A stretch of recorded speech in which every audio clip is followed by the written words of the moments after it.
In this video, we're going to review how to establish a reasonable rate of return expectation on an investment or a portfolio of investments. PortfolioVisualizer.com is an awesome site and offers a ton of free tools to analyze your investments.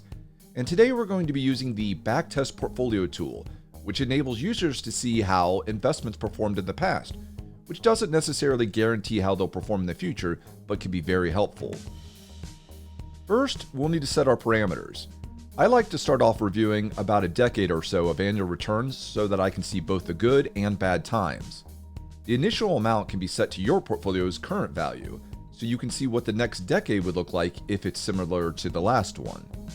You could use cash flows to model out contributions or withdrawals, but we won't right now because we're just trying to find a reasonable return expectation. And we'll leave all these to their default values. For reasons I explain in this video, I always recommend using the S&P 500 stock market index as a starting benchmark to compare any other investment strategy against. The following investments and portfolios are not recommendations and are intended for educational and conversational purposes. But let's say you own a target date fund like the Fidelity Freedom 2040 fund. We can set portfolio 1 to be 100% of that. Or let's say Vanguard manages your account, which allocates too much to international stocks and bonds in my opinion. We can set their strategy to portfolio 2. Or let's say that you want to know if holding a few individual stocks is a prudent decision when considering the risk and return. We can model that in portfolio 3. Once the investments and allocations are set, it's time to analyze portfolios.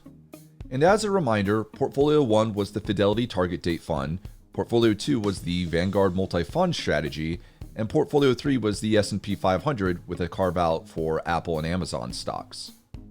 And as you can see, the Fidelity Target Date Fund and Vanguard Multi-Fund Strategies underperform the S&P 500 index, which is almost always the case, and why WatchGuard Capital doesn't recommend target date funds to any of its clients or using Vanguard as an investment manager. Vanguard has some great investments, they just don't use enough of them in their managed strategies in our opinion. And it does appear that carving out additional allocations to Apple and Amazon stocks rewarded investors in the past because it increased expected returns. But they had to accept more standard deviation or risk and a wider range of returns. But again, past results don't guarantee future results, so that'll have to be monitored. PortfolioVisualizer.com includes graphs showing portfolio growth over time, annual growth bar charts, annual return tables, information on drawdowns and recovery times, and basically every other metric you could want, which is why we absolutely love it. And if you feel more comfortable having a professional analyze your portfolio with you, visit WatchGuard Capital for our contact information so that we can review your investments together.